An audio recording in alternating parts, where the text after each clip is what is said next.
Hola a todos ustedes de nuevo, les habla una vez más Galanmón, y esta vez quise hacer un video sobre los templos católicos que construimos para Dios y dedicamos a Él, de la misma forma que existían desde el primer pacto y eran construidos para adorar a Dios y darle gloria. Así que, como en mis videos anteriores, usaré la Biblia usada por los protestantes, la cual tiene todos los versículos también en paralelo con las Biblias católicas, para que podamos fundamentar debidamente y saber cómo responder ante los cizañamientos a la fe de parte de los protestantes. Para más información sobre otros temas de fe, no se olvide de visitar nuestra página de Facebook. Bueno, sin mayor preámbulo empecemos con el tema. Lo que nos dicen los protestantes. Muchas veces hemos escuchado todo tipo de críticas de parte de los protestantes con respecto a los templos que hacemos para Dios, los cuales critican de muy ostentosos para ser coherentes con la pobreza que acompañó al Señor Jesús en los tiempos en que estuvo entre nosotros. Es por eso y otros argumentos más que explicaré de manera detallada todo lo que debemos saber con respecto a este tema específico. A continuación, detallaré una serie de factores los cuales están relacionados con el tema. Primero, la función del velo. Lo que suelen decir los protestantes es que, según ellos, si bien Dios mismo en el primer pacto, mandaba a edificar templo a su nombre para que Él more entre su pueblo, eso ya se terminó, desde que el Señor Jesús murió en la cruz, y el velo del templo se rasgó por la mitad. Veamos. Y he aquí, el velo del templo se rasgó en dos, de arriba a abajo. Y la tierra tembló, y las rocas se partieron. Mateo 27, 51, Marcos 15, 38, Lucas 23, 45. El mismo hecho, es narrado en paralelo en los tres versículos, y esto es tomado por los protestantes como un signo de parte de Dios de rechazo y repudio hacia los templos hechos por la mano del hombre, pero lejos de ello, significó un gesto contrario, porque se especifica el hecho de que fue el velo del templo el que se rasgó por la mitad, pero no estamos teniendo en cuenta el significado del velo y las circunstancias en las que fue concebido. Veamos la cita del Éxodo. También harás un velo de azul, púrpura, carmesí y lino torcido. Será hecho de obra primorosa, con querubines. Y lo pondrás sobre 4 columnas de madera de acacia cubiertas de oro. Sus capiteles de oro, sobre basas de plata. Y pondrás el velo debajo de los corchetes, y meterás allí, del velo adentro, el arca del testimonio. Y aquel velo os hará separación entre el lugar santo y el santísimo. Éxodo 26. Del 31 al 33. Vemos que el significado del velo fue el de separación, esa fue su función, la de separar dos tipos de lugares, lugar santo y santísimo. Veamos ahora una cita que especifica la función de división que tenía el velo. Pero no se acercará tras el velo, ni se acercará al altar, por cuanto hay defecto en él. Para que no profane mi santuario, porque yo Dios soy el que lo santifico. Levítico 21, 23. Incluso, para el mismo Pablo el velo era no solo algo que se encargaba de dividir, como veremos dentro de un momento, sino como algo lo cual es quitado por Cristo para que el hombre pueda ver, es decir, el velo tiene un significado no solo de división y separación para con Dios, sino de incapacidad para poder entre comillas, verlo. Veamos la cita de Pablo. Pero el entendimiento de ellos se embotó. Porque hasta el día de hoy, cuando leen el antiguo pacto, les queda el mismo velo no descubierto, el cual por Cristo es quitado. Y aún hasta el día de hoy, cuando se lee a Moisés, el velo está puesto sobre el corazón de ellos. Pero cuando se conviertan al Señor, el velo se quitará. Segunda de Corintios 3. Del 14 al 16. Entonces, antes de hacer una interpretación apresurada, inmediata y errónea de lo que significó el que el velo del templo sea rasgado, debemos comprender lo que significa el velo para la Biblia y por ende, lo que significó el que sea rasgado o mejor dicho, quitado por Cristo como nos dice Pablo. Jesús en templo no hecho por manos humanas. Otro argumento oído de parte de los protestantes, el cual es uno de los pocos en los que se basan para creer lo que creen, es el que Jesús no está en templo hecho por manos humanas, cosa que es cierta, pero no escudriñan en la palabra lo que quiso decir Pablo sobre este detalle importante sobre dónde está oficiando Jesús ahora mismo su rol como sumo sacerdote, y lo toman como un signo y entre comillas prueba, de que los templos no sirven. Analicemos el capítulo 9 del libro de Hebreos y veamos a lo que se refiere Pablo. Ahora bien, aún el primer pacto tenía ordenanzas de culto y un santuario terrenal. Porque el tabernáculo estaba dispuesto así. En la primera parte, llamada el lugar santo, estaban el candelabro, la mesa y los panes de la proposición. Tras el segundo velo estaba la parte del tabernáculo llamada el lugar santísimo, Hebreos 9. Del 1 al 3.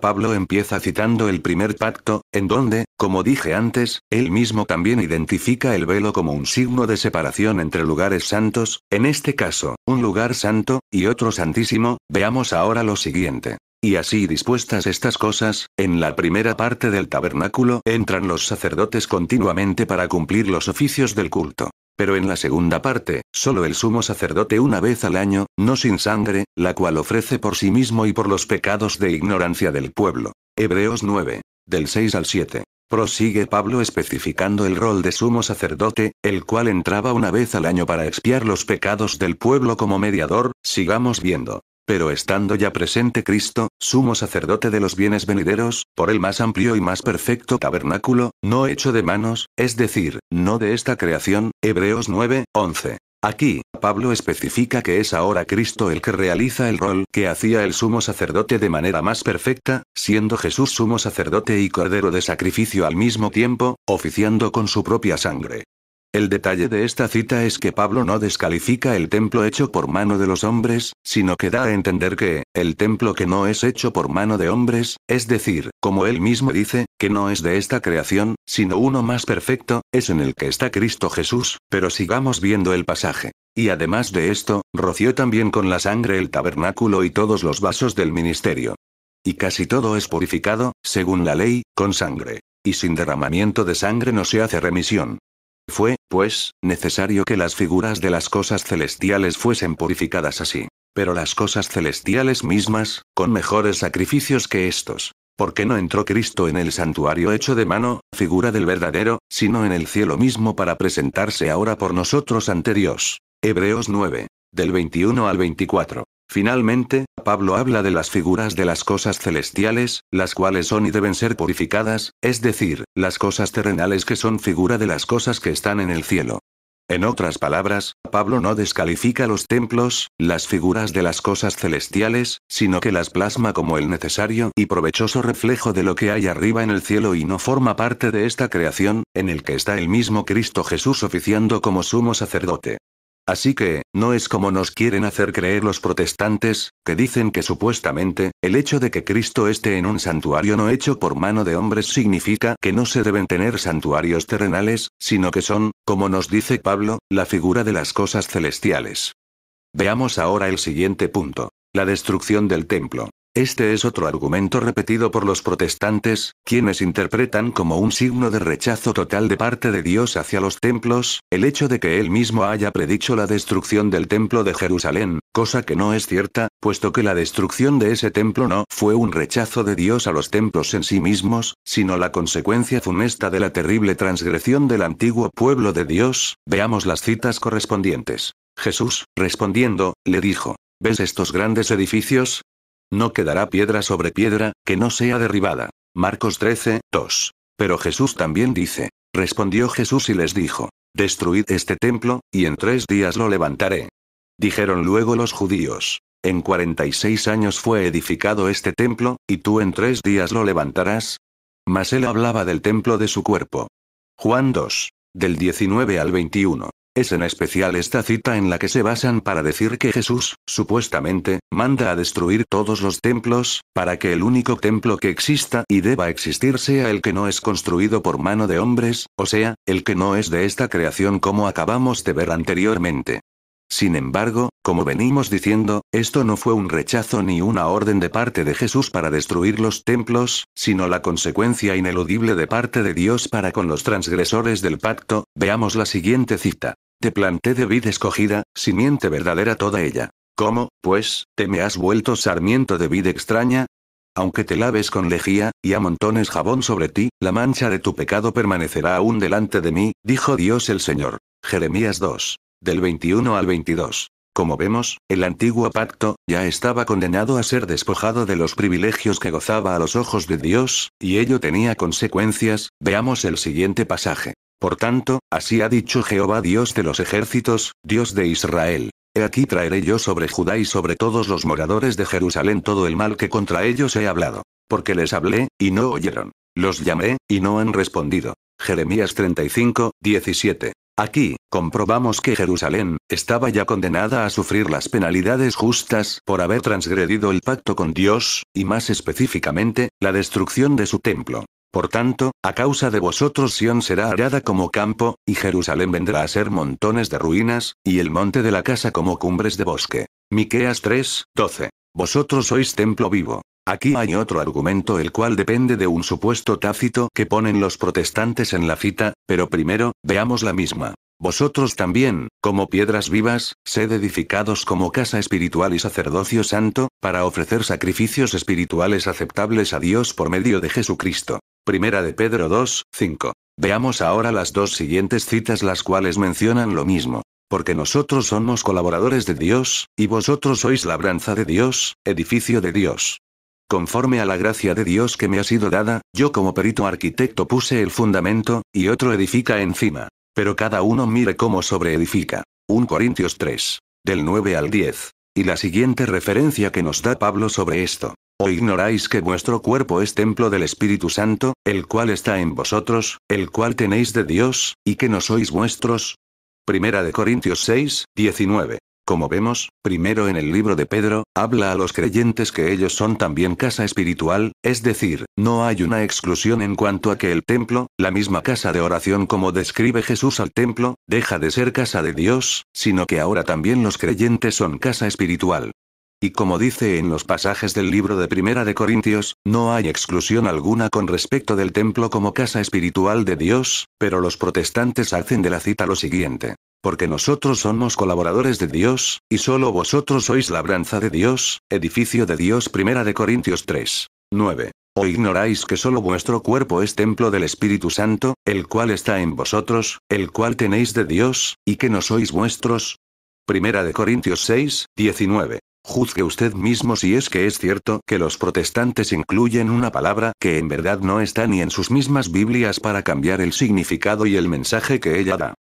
Donde habita Dios. Aquí, otro argumento de los protestantes, que no siendo falso, es presentado como una media verdad que deliberadamente se malentiende para que esa comprensión, que no toma lo que nos dice la palabra a totalidad, sea ajuste a lo que ellos predican. Veamos la siguiente cita. El Dios que hizo el mundo y todas las cosas que en él hay, siendo Señor del cielo y de la tierra, no habita en templos hechos por manos humanas. Hechos 17:24. Cosa que es cierta, el Señor Dios Altísimo no habita, en todo el sentido de la palabra, en los templos, pero debemos tener en cuenta todo lo que nos dice la palabra con respecto a la manera en que Dios reside en el templo y algo, hasta donde podamos, de su omnipresencia. Veamos la siguiente cita que dejan de decir los protestantes cuando mencionan la anterior. Mas Salomón le edificó casa. Si bien el Altísimo no habita en templos hechos de mano, como dice el profeta, el cielo es mi trono, y la tierra el estrado de mis pies. ¿Qué casa me edificaréis? Dice el Señor. ¿O cuál es el lugar de mi reposo? Hechos 7. Del 48 al 49. Pues, como Pablo sabía desde el Antiguo Testamento, Dios no habita en los templos hechos por manos del hombre, pero califica a sus templos como el estrado de sus pies, los cuales él aprecia y manda tener en reverencia. ¿No lo creen? Pues miremos las siguientes citas. Dios dijo así: el cielo es mi trono, y la tierra estrado de mis pies. ¿Dónde está la casa que me habréis de edificar, y dónde el lugar de mi reposo? Isaías 66:1. Incluso, para el mismo Jesús, el templo, o sea, el estrado de los pies del Dios Altísimo, es donde él habita, aunque de manera distinta en cuanto a gloria en comparación de su trono en el cielo. Y el que jura por el templo, jura por él, y por el que lo habita. Mateo 23:21. Como vemos, para el mismo Jesús, Dios es quien habita en su templo, es decir, su casa. El templo, como casa de oración. Es el mismo Jesús que, a diferencia de los protestantes, llama al templo, incluso el que fue construido por Herodes, su casa, casa de oración. Veamos la cita correspondiente. Y les enseñaba, diciendo: ¿no está escrito, mi casa será llamada casa de oración para todas las naciones? Mas vosotros la habéis hecho cueva de ladrones. Marcos 11:17, Mateo 21:13, Lucas 19:46. ¿Por qué llamará el mismo Jesús a ese templo como su casa? Si se supone que Dios no habita en lo absoluto en esas estructuras hechas por el hombre. Incluso, aparece en 3 de los evangelios este suceso, en los cuales es el mismo Jesús quien llama al templo como su casa. e incluso, aún después del rasgamiento del velo del templo y después de la ascensión de Jesús al cielo, la palabra nos dice de los apóstoles. Y estaban siempre en el templo, alabando y bendiciendo a Dios. Amén. Lucas 24, 53. Y todos los días, en el templo y por las casas, no cesaban de enseñar y predicar a Jesucristo. Hechos 5, 42. Pues, ¿por qué?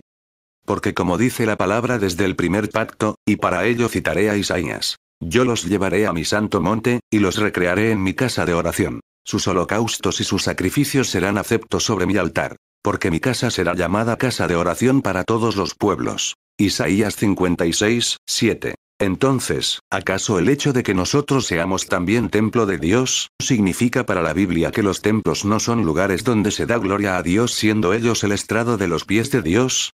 Juzgue usted mismo. El templo, lugar de adoración. Muy a diferencia de lo que nos dicen los protestantes, el templo hecho para Dios, ese lugar, como califican despectivamente, lleno de imágenes suntuosas y artefactos costosísimos, es un lugar para adorar a Dios y darle gloria, incluso un lugar para amar y honrar, pero véalo usted mismo. Exaltad a Jehová nuestro Dios, y postraos ante el estrado de sus pies. Él es santo. Salmos 99, 5. Me postraré hacia tu santo templo, y alabaré tu nombre por tu misericordia y tu fidelidad. Porque has engrandecido tu nombre, y tu palabra sobre todas las cosas. Salmos 138, 2. Entraremos en su tabernáculo. Nos postraremos ante el estrado de sus pies. Salmos 132, 7. Y como mencioné, ese lugar incluso lleno de imágenes de todo tipo, era un lugar hacia el cual se adoraba, no significando que se adoren las imágenes que allí habían, puesto que como mencioné en otro video, la adoración y el acto de postrarse no son lo mismo. Mas yo por la abundancia de tu misericordia entraré en tu casa. Adoraré hacia tu santo templo en tu temor. Salmos 5, 7. Un lugar el cual se debe tener en honra y reverencia e incluso amar. La gloria del Líbano vendrá a ti, cipreses, pinos y bojes juntamente, para decorar el lugar de mi santuario. Y yo honraré el lugar de mis pies. Isaías 60, 13. Mis días de reposo guardaréis, y mi santuario tendréis en reverencia. Yo, Dios. Levítico 19, 30. Dios, la habitación de tu casa he amado, y el lugar de la morada de tu gloria. Salmos 26, 8. Y todo ello porque, como nos dice la palabra, voz de Jehová que desgaja las encinas, y desnuda los bosques. En su templo todo proclama su gloria. Salmos 29, 9. Construcción del templo, e iniciativa del hombre. Hay algunos otros que dicen, que si bien, los templos fueron todo lo que mencionamos, fueron solo porque fueron mandados directamente por Dios a ser construidos y que, fuera de ello, ya no se deben construir esos santuarios dedicados a él, pero nuevamente los protestantes se equivocan en este punto, puesto que, como vemos en la Biblia, incluso en la que ellos mismos usan, Dios felicita al hombre cuando tiene la iniciativa de construir una morada la cual tiene por finalidad ser un lugar de oración, adoración y encuentro con él. Veamos lo que nos dice la Biblia con respecto a la iniciativa del hombre para construir templos. Y David mi padre tuvo en su corazón edificar casa al nombre de Jehová Dios de Israel. Pero Jehová dijo a David mi padre: cuanto a haber tenido en tu corazón edificar casa a mi nombre, bien has hecho en tener tal deseo. Pero tú no edificarás la casa, sino tu hijo que saldrá de tus lomos, él edificará casa a mi nombre. Y Jehová ha cumplido su palabra que había dicho. Porque yo me he levantado en lugar de David mi padre, y me he sentado en el trono de Israel, como Jehová había dicho, y he edificado la casa al nombre de Jehová Dios de Israel. Primera de Reyes 8. Del 17 al 20. Mas como sabemos, fue Salomón el que edificó el templo basado en la iniciativa de David su padre, debido a que él había derramado mucha sangre. Este no fue el único motivo aparente por el cual David recibió reproche de parte de Dios para poder realizar esto, cosa que veremos a continuación. La hipocresía de David. Vemos un error que cometió el rey David con respecto a la morada dedicada a la oración y adoración a Dios. Veamos las siguientes citas. Y David moró en la fortaleza, y le puso por nombre la ciudad de David. Y edificó alrededor desde Miló hacia adentro. Segunda de Samuel 5, 9. Hizo David también casas para sí en la ciudad de David, y arregló un lugar para el arca de Dios, y le levantó una tienda. Primera de Crónicas 15, 1. Pero David se arrepintió y se dio cuenta de su error, admitiéndolo ante el vocero de Dios, y comprometiéndose a edificar una morada digna para Dios. Aconteció que morando David en su casa, dijo David al profeta Natán: He aquí yo habito en casa de cedro, y el arca del pacto de Dios debajo de cortinas. Y Natán dijo a David: Haz todo lo que está en tu corazón, porque Dios está contigo. Primera de Crónicas 17. Del 1 al 2. Incluso, como mencionamos antes, David recibe una felicitación de parte de Dios por esa iniciativa, y Natán le da la bendición de Dios por haberse arrepentido de su error y por el deseo que tuvo en su corazón por edificar una morada para Dios. Entonces, ¿no vemos aquí el mismo tipo de hipocresía cometida por algunos protestantes? David se hizo primero para él un palacio y fortaleza mientras que el arca de Dios estaba en una simple tienda bajo cortinas, una carpa, y recién después quiso hacer una casa digna para el Señor. ¿No es esto lo que hacen algunos pastores?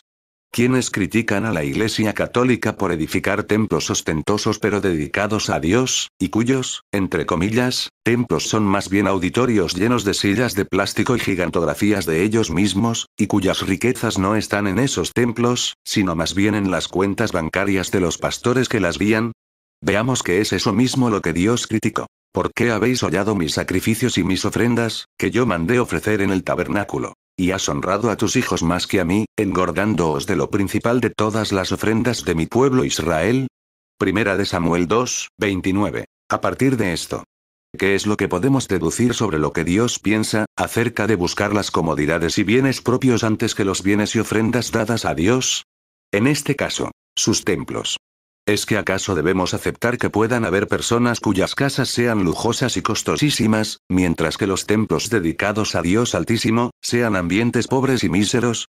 Juzgue usted mismo. Cristo y las riquezas del templo. Muchos repiten insistentemente que sería, según ellos dicen, la voluntad de Jesús, que se vendieran muchas de las cosas que ahí están para alimentar a los pobres, puesto que Él abomina esto y no es lo que Él quiere, ignorando un hecho muy importante y significativo, el cual nos indica que la manera de parte de Cristo, de ver las riquezas de los templos, es muy distinta a lo que nos quieren hacer creer los protestantes. Analicemos el siguiente pasaje, el cual es conocido por todos pero no es analizado concienzudamente. Levantando los ojos, vio a los ricos que echaban sus ofrendas en el arca de las ofrendas. Vio también a una viuda muy pobre, que echaba allí 2 blancas. Y dijo: en verdad os digo, que esta viuda pobre echó más que todos. Porque todos aquellos echaron para las ofrendas de Dios de lo que les sobra. Mas esta, de su pobreza echó todo el sustento que tenía. Lucas 21. Del 1 al 4. Aquí tenemos al Señor Jesús, el que muy lejos de decir lo que los protestantes critican, opina una cosa muy distinta.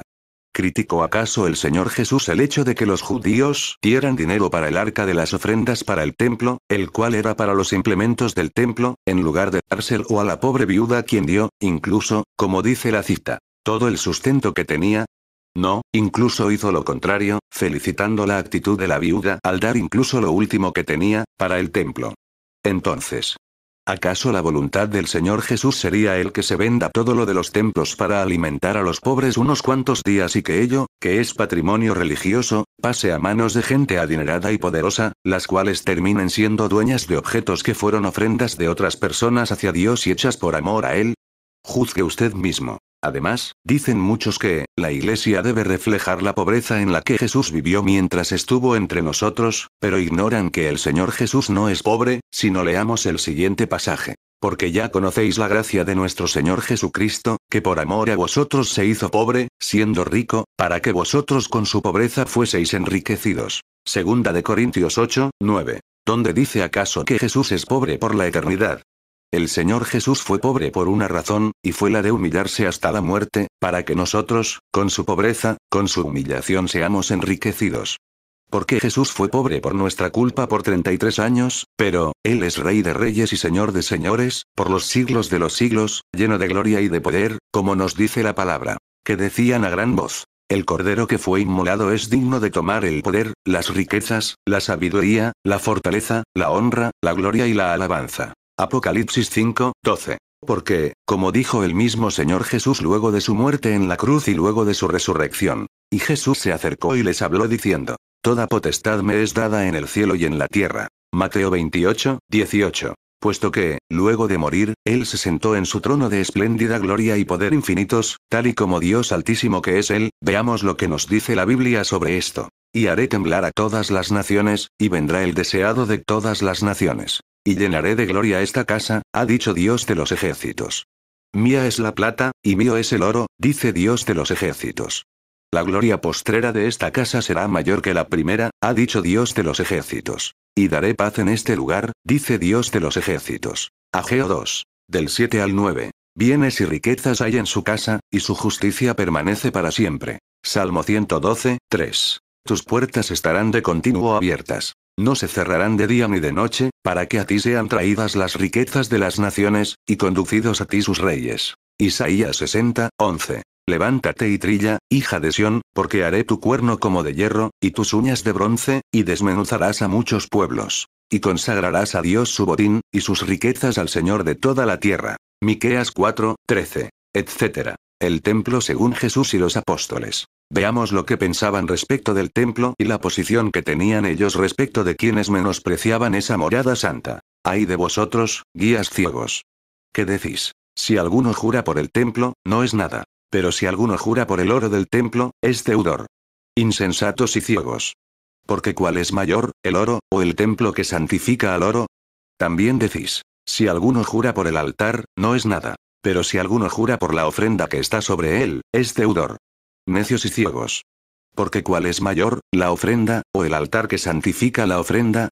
Pues el que jura por el altar, jura por él, y por todo lo que está sobre él. Y el que jura por el templo, jura por él, y por el que lo habita. Y el que jura por el cielo, jura por el trono de Dios, y por aquel que está sentado en él. Mateo 23. Del 16 al 22. Es el mismo Jesús el que critica la actitud farisaica, que lleva a pensar que el templo vale solo lo que en dinero es equivalente, y es el mismo Señor Jesús el que reprende duramente este pensamiento, relacionando al templo con el mismo Dios Altísimo, quien habita, como el mismo Jesús dice, puesto que es su casa, como dice además con los mercaderes. Y además, los apóstoles, son los que enfatizan la importancia de la predicación en el templo, como lugar de congregación, oración y adoración como hemos citado desde antes. Id, y puestos en pie en el templo, anunciad al pueblo todas las palabras de esta vida. Habiendo oído esto, entraron de mañana en el templo, y enseñaban. Hechos 5. Del 20 al 21. Y perseverando unánimes cada día en el templo, y partiendo el pan en las casas, comían juntos con alegría y sencillez de corazón. Hechos 2, 46. Conclusión. La palabra ha hablado por sí misma, espero les haya gustado este video moderadamente largo. Para más información, no deje de visitar nuestra página de Facebook, Defensa Católica, y sobre todo, darle un clic en me gusta, XD. Dios los bendiga.